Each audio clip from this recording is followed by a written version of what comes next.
नमस्कार मित्रों, आपके अपने YouTube चैनल में आपका स्वागत है। आज की जो कहानी है ये बड़ी ज्ञानवर्धक है। इसका नाम है पाप की गठरी। पाप हर इंसान करता है। ऐसा इस संसार में कोई भी व्यक्ति नहीं है जो पाप नहीं करता हो। लेकिन पाप की गठरी किसके सर पे रखी जाती है? कौन है वो व्यक्ति जिसके सर पे पाप की गठरी रखी जाती है और वो संसार का सबसे बड़ा पापी होता है? आज की कहानी में आप इसको जानेंगे। आज की जो कहानी है बड़ी पावन और पवित्र कहानी है। ऐसा कहा जाता है कि इस कहानी को जो इंसान ध्यान लगाकर और मन से सुनता है उसके जीवन से समस्त प्रकार के पाप दोष नष्ट हो जाते हैं। उसके जीवन में चाहे उस व्यक्ति ने कितने भी पाप किए हों, कितने भी बुरे कर्म किए हों, उन सभी से उसको मुक्ति मिल जाती है और वो निर्दोष निरपापी हो जाता है। कहा जाता है कि जिस तरीके से गंगा में नहाने से पाप दोष नष्ट होते हैं, उसी तरीके से इस कहानी को ध्यानमग्न होकर सुनने से, चित्तमग्न होकर सुनने से सभी पापों से मुक्ति मिल जाती है। जाने अनजाने में पाप हर व्यक्ति करता है। इस संसार में ऐसा कोई व्यक्ति नहीं है जो पाप नहीं करता हो। हम ना चाहते हुए भी हमसे पाप हो जाता है और हमें पता ही नहीं चलता कि हम किस पाप के भागीदारी बन जाते हैं। कहानी शुरू करने से पहले जो लोग हमसे नए जुड़े हैं वो हमारे चैनल को सब्सक्राइब करें। एक समय की बात है कि कदली वन में एक मोर और मोरनी रहते थे। उनका जीवन बड़ा सुखमयी था। दोनों पति पत्नी अपना जीवन सुखी गुजार रहे थे। उनके जीवन में कभी कोई संकट नहीं आया था। वो दोनों कभी ये जानते नहीं थे कि दुख होता क्या है, संकट होता क्या है, इस बारे में दोनों को भान भी नहीं था। उनका जीवन बड़ा सुखमयी था। लेकिन कहते हैं ना कि सुख के बाद हमेशा दुख आता है। कुछ ऐसा ही मोर मोरनी के साथ होने वाला है। एक दिन की बात है कि आसमान में काले काले बादल मंडराने लगते हैं और पूर्व दिशा से जोरदार तूफान उड़ता हुआ आता है। जोरदार बवंडर आता हुआ दिखाई देता है। तब मोर और मोरनी उड़कर एक वट वृक्ष में जाके बैठ जाते हैं। वो वट वृक्ष काफी गहरा वट वृक्ष था। उस वट वृक्ष में काफी सारे जीव जंतु रहते थे। काफी सारे पक्षियों के घोंसले थे। काफी सारे पक्षियों के छोटे छोटे बच्चे थे। काफी सारे पक्षियों के अंडे रखे हुए थे। उस वट वृक्ष में मोर और मोरनी दोनों जाके बैठ जाते हैं और वट वृक्ष को अपने पैरों से मजबूत पकड़ लेते हैं। जब पूर्व दिशा से जोरदार बवंडर आता है तो वट वृक्ष को झकझोर के रख देता है। तूफान की वजह से उस वट वृक्ष में से काफी सारे पक्षियों के अंडे नीचे गिरकर फूट जाते हैं।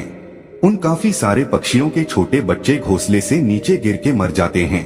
काफी सारे उड़ने वाले पक्षी भी तूफान की वजह से खत्म हो जाते हैं और भी अन्य कई जीव जंतु मारे जाते हैं। इतना तगड़ा वो तूफान आया था। जब तूफान खत्म हो जाता है, तूफान थम जाता है, तूफान रुक जाता है, तब मोर और मोरनी भी चैन की सांस लेते हैं और नीचे जमीन पर उतर कर देखते हैं कि काफी सारे पशु पक्षी जीव जंतु मरे हुए पड़े हैं। काफी सारे छोटे छोटे बच्चे भी मरे हुए पड़े हुए हैं। ये देखकर मोरनी बड़ी दुखी होती है और मोरनी की आंखों से आंसुओं की धारा बहने लगती है। मोरनी मोर से कहती है कि पिया जी, आज हमसे बड़ा भारी पाप हुआ है और हम बड़े भारी पाप के भागीदारी बन गए हैं, क्योंकि हमारे रहते हुए इतने सारे पक्षी, इतने सारे पक्षियों के अंडे और पास में इतने सारे जीव जंतु मरे पड़े हैं। हमारे रहते हुए इतने सारे जीव जंतु मर चुके हैं, इसलिए ये सारा पाप तो हमें लगेगा। यही सोचकर मोरनी बड़ी दुखी होती है। मोर मोरनी को काफी समझाने की कोशिश करता है, लेकिन मोरनी को एक भी बात समझ में नहीं आती है।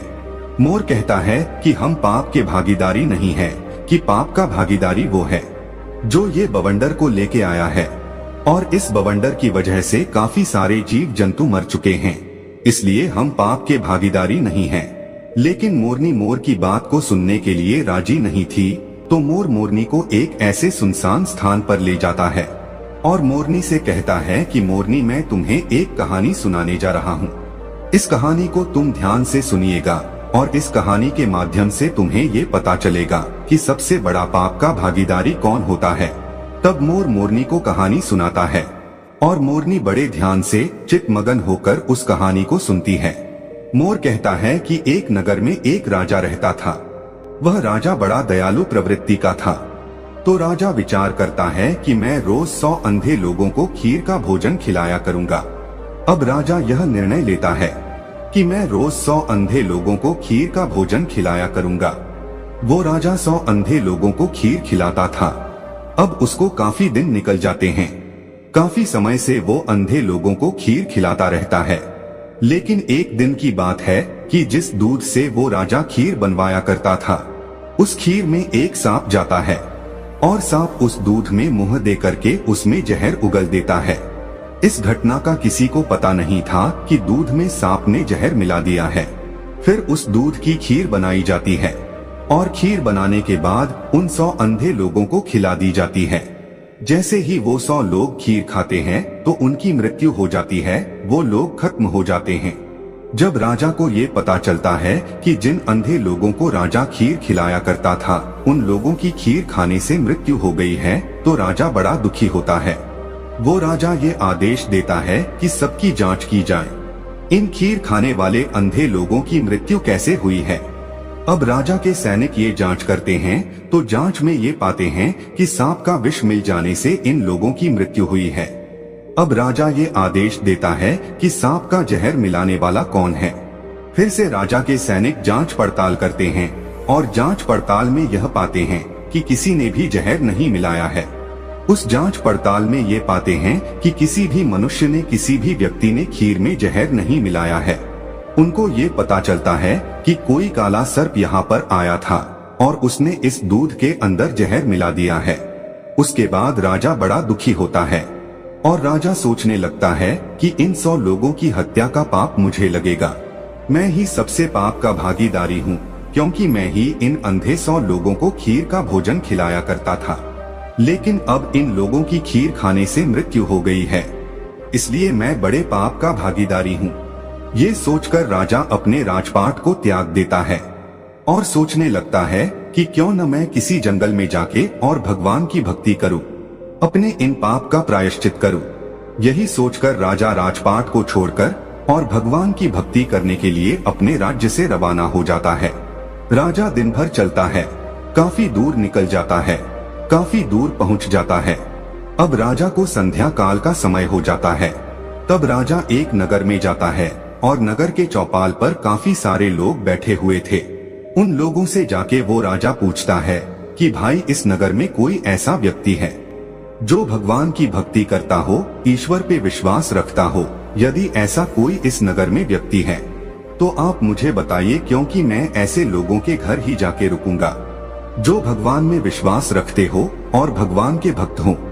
तब चौपाल में बैठे हुए लोग कहते हैं कि मुसाफिर, हमारे इस नगर में सिर्फ एक ही घर ऐसा है जहां एक बहन और एक भाई रहता है। दोनों बहन भाई रहते हैं।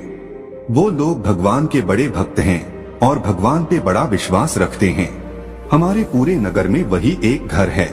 चौपाल में बैठने वाले लोग उस राजा को उन बहन भाइयों के मकान का पता बता देते हैं और वो राजा उनके घर भी चला जाता है और उन बहन भाई के घर पे जाके वो राजा रात्रि ठहरने का निवेदन करता है।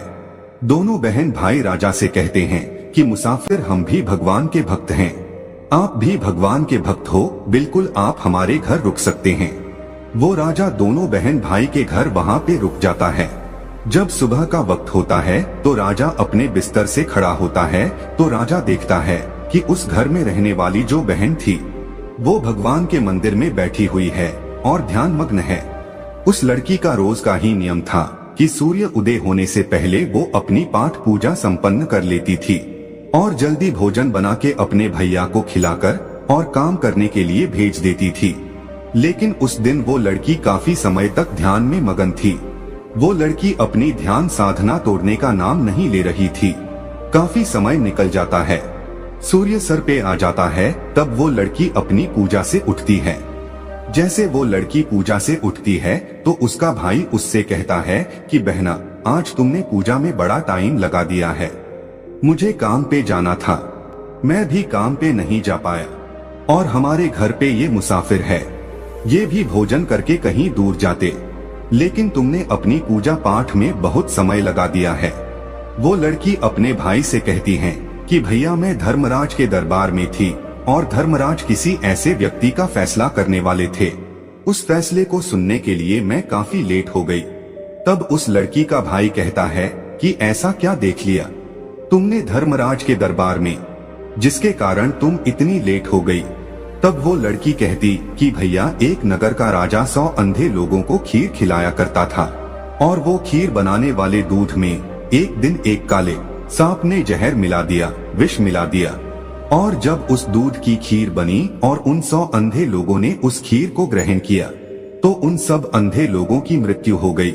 अब धर्मराज ये फैसला करने वाले थे कि पाप का भागीदारी कौन है, वो राजा है या वो नाग जिसने दूध में विष मिला दिया था, या फिर वो लोग हैं जो रसोई में काम कर रहे थे, जिन्होंने दूध को उघाड़ा छोड़ दिया था, दूध पे ढक्कन नहीं रखा था। अब इन 3 लोग का धर्मराज फैसला करने वाले थे कि पाप का भागीदारी कौन है। तीनों ही बराबर के दोषी हैं, तो पाप का भागीदारी आखिर कौन है, राजा है या सांप है या रसोइया। इसी फैसले को सुनने के कारण मैं लेट हो गई थी। उस लड़की की इस बात को वो राजा भी सुन रहा था। जब राजा ने इस बात को सुना तो राजा अपनी बात को सुनकर और बड़ा चकित होता है। राजा सोचने लगता है कि ये सारी घटना मेरी है।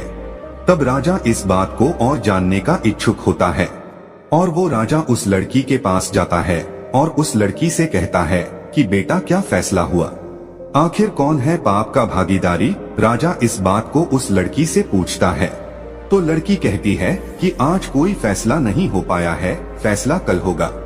कल इसका फैसला होगा कि पाप का भागीदारी कौन है। अब राजा उन दोनों बहन भाइयों से कहता है, क्या मैं एक दिन और आपके घर रुक सकता हूँ। इस बात को सुनकर दोनों बहन भाई हंसी खुशी उसको रुकने के लिए कहते हैं कि मुसाफिर, आप हमारे मेहमान हैं, आप जितने दिन चाहे उतने दिन हमारे घर में रुक सकते हैं। वो राजा इसलिए रुकता है कि दूसरे दिन वो जानना चाहता था कि फैसला क्या आता है, कौन है पाप का भागीदारी, राजा है या सांप है या रसोइया है। इसी बात को जानने के इच्छुक राजा दोनों बहन भाइयों के घर भी रुक जाता है। उधर चौपाल पे रहने वाले जो लोग थे, चौपाल पे बैठने वाले जो लोग थे, वो लोग बातें करते हैं और वो लोग कहते हैं कि कल जो मुसाफिर इन दोनों बहन भाई के घर पे आया था, ये मुसाफिर कुछ ठीक नहीं लगता है, सुंदर लड़की को देखकर, और ये मुसाफिर यहाँ पे ठहर गया है। कल तो ये मुसाफिर कह रहा था कि एक रात रुकेगा, लेकिन ये अब दूसरी रात भी अभी रुकना है। लगता है ये मुसाफिर इस लड़की को लेके जाएगा, लगता है ये मुसाफिर इस लड़की की इज्जत लेके जाएगा, लगता है ये मुसाफिर इस लड़की को लेके भाग जाएगा। इस तरह की बातें चौपाल पे बैठने वाले लोग करते हैं। चौपाल पे बैठने वाले लोगों की इन बातों को वो राजा भी सुन लेता है, लेकिन राजा उनको कोई जवाब नहीं देता है। राजा बिल्कुल मौन रहता है कि राजा को सिर्फ यही जानना था कि पाप का भागीदारी कौन है। जैसे ही दूसरा दिन होता है, वो लड़की ब्रह्मा मुहूर्त में ही पूजा में बैठ जाती है और ध्यान में मगन होके ध्यान करती रहती है। लेकिन उस दिन वो लड़की बड़ी जल्दी अपनी पूजा से उठ जाती है। जैसे ही वो लड़की अपनी पूजा से उठती है तो वो राजा उस लड़की के पास जाता है और कहता है कि बेटा, क्या फैसला हुआ, कौन है पाप का भागीदारी, राजा है या सांप है या रसोइया है। जब वो लड़की कहती है कि मुसाफिर, तीनों में से कोई पाप का भागीदारी नहीं है, पाप का भागीदारी तो वो लोग हैं जो चौपाल में बैठ करके बात कर रहे हैं। वो लड़की कहती है कि मुसाफिर, धर्मराज के दरबार में आज ये फैसला हुआ है कि सबसे पहले जो पाप के भागीदारी था वो सांप था, लेकिन सांप अपनी भूख शांत करने के लिए उसने दूध में मुख दिया था और दूध पीने के बाद वो वहाँ से चला गया। अब इसमें सांप का कोई दोष नहीं था, क्योंकि भूखे को भोजन बहुत जरूरी होता है, इसलिए सांप का कोई दोष नहीं था, तो सांप का पाप माफ कर दिया जाता है। उसके बाद नंबर आता है राजा का, क्योंकि राजा ही खीर बनवाया करता था, इसलिए दूसरा नंबर राजा का आता है। लेकिन राजा भी स्वयं अपने हाथों से काम नहीं कर रहा था, राजा भी दूसरे लोगों को पैसे देकर उस कार्य को करवाता था। परमार्थ का काम राजा कर रहा था, इसलिए राजा को भी निर्दोष घोषित किया गया है। राजा भी पाप का भागीदारी नहीं है। तीसरा नंबर आता है रसोइयों का। रसोइयों को भी पाप का भागीदारी नहीं बनाया गया है। फिर से राजा पूछता है, तो फिर पाप का भागीदारी बना कौन? लड़की कहती है कि सबसे बड़ी पाप के भागीदारी वो लोग हैं जो चौपाल पर बैठकर और उस राजा की निंदा कर रहे हैं, उस राजा को खरी खोटी सुना रहे हैं, भला बुरा कह रहे हैं, अपने घर का अनाज खाकर दूसरे की निंदा कर रहे हैं। वो लोग सबसे बड़े पाप के भागीदारी हैं। जो चौपाल में बैठकर वो लोग उस मुसाफिर के बारे में कह रहे थे कि मुसाफिर सुंदर लड़की को देखकर और इस घर में रुक गया है और इस लड़की को लेके भागेगा, इस लड़की की इज्जत लेके जाएगा, उन लोगों को सबसे बड़ा पाप का भागीदारी बताया गया है। मोर मोरनी से इस बात को कह रहा है और मोरनी बड़े ध्यान से सुन रही है। मोर मोरनी से कहता है कि मोरनी, सबसे बड़े पाप के भागीदारी वो लोग होते हैं जो एक दूसरे की निंदा करते हैं, वही होते हैं सबसे बड़े पाप के भागीदारी। उन लोगों के सर पे पाप की गठरी को रखी जाती है। जो लोग एक दूसरे की निंदा करते हैं उन लोगों के सर पे पाप का बोझा धरा जाता है। जो लोग एक दूसरे की तेरी मेरी करते हैं, मोरनी के मोर की ये बात समझ में आ जाती है और मोरनी अपने दिल को संतुष्ट करती है। मोरनी सोचने लगती है कि अब हम पाप के भागीदारी नहीं हैं। पाप के भागीदार तो वो हैं जो निंदा करते हैं। अब मोरनी अपने दिल को संतुष्ट कर लेती है। मोर मोरनी से कहता है कि प्रिय, कि संसार में जो इंसान सुखी रहना चाहता है वो कभी भी किसी की निंदा ना करे। जो लोग निंदा करते हैं वो पाप के भागीदारी हो जाते हैं। उन लोगों के पाप के भागीदारी वो लोग बन जाते हैं जो निंदा करते हैं। उन लोगों का सारा पाप उनके सर मढ़ दिया जाता है जो लोग निंदा करते हैं। जो लोग दूसरे की खुशी को देखकर दुखी हो जाते हैं और फिर उनकी निंदा करने लगते हैं, उन्हें हमेशा नीचा दिखाने की कोशिश करते हैं, वही लोग सबसे बड़े पाप के भागीदारी होते हैं। दोस्तों, ये कहानी यहाँ पर खत्म होती है। हम आशा करते हैं कि आप लोग कभी भी किसी की निंदा नहीं करेंगे और पाप के भागीदारी बनने से सदा बचे रहेंगे। तो दोस्तों, यह कहानी आपको कैसी लगी हमें कमेंट सेक्शन में जरूर बताना और अच्छी लगी हो तो इस चैनल को सब्सक्राइब जरूर कर लेना।